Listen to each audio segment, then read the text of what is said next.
Hey guys, today I'm going to be reviewing The Curious Incident of the Dog in the Nighttime by Mark Haddon.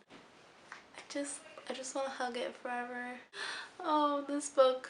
This is going to be a non-spoiler review, so you can stay. Yeah, I don't have much to criticize about this book. This is kind of gonna be a gushing video. I just need to praise this book so much. Mark Haddon did an incredible job with this story. This is a murder mystery, kind of, about a dog who was killed in the nighttime. And our main character is Christopher, and he has Asperger's, and he's telling the story of him trying to solve the mystery. So that's sort of the synopsis. What I would like to point out is it wasn't really what I expected.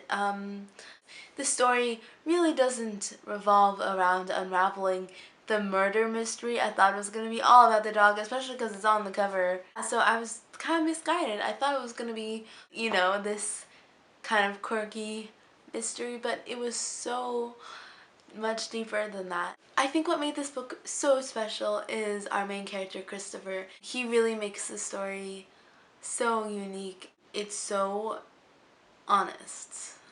You really have to read it to understand what I'm saying when I say that it is honest, but trust me when I say that it is. Because he has special needs, you're forced to view the world in his filter.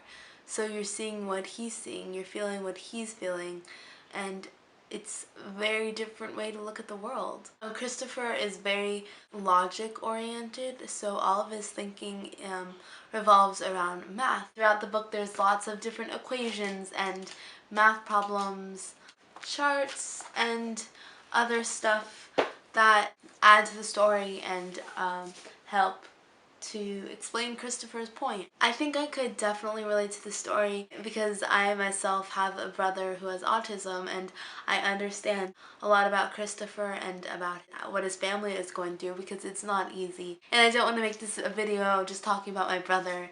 If you want to know about him, you could ask me. But I wanted to point out that I definitely could relate to it. But I don't think I'm the only one. I don't think you need to know someone with special needs or maybe have it yourself to relate to this story. I think what's very important to recognize in this story is ourselves.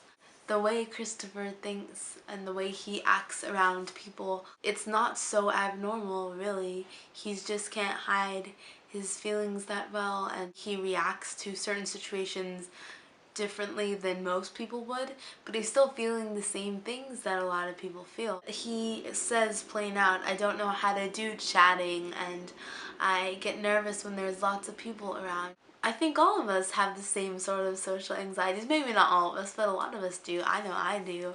But Christopher just doesn't handle it as well as most people, and he can't hold a conversation very well, whereas most of us just kind of fake it, or we try. And I just really appreciated this book because I loved being in Christopher's head, and I know that may sound really weird, but this whole story is him, and it makes you think differently. I think the plotline itself to this book wasn't that amazing, it wasn't that special, but what made it so special was Christopher. Anything could have happened and I wouldn't have cared because I love the writing. The math that he puts in is hard and I don't understand it, but apart from that, his use of language is very simple. His sentences aren't that complex, but that didn't matter because there was something so beautiful about his voice.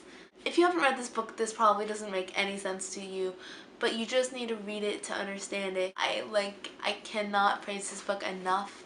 I give it a 5 out of 5 stars. Like I said again, the plotline wasn't that special. The person who killed the dog was a complete surprise to me, I will say.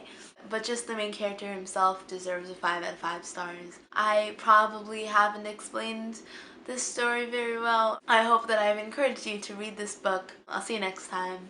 Bye!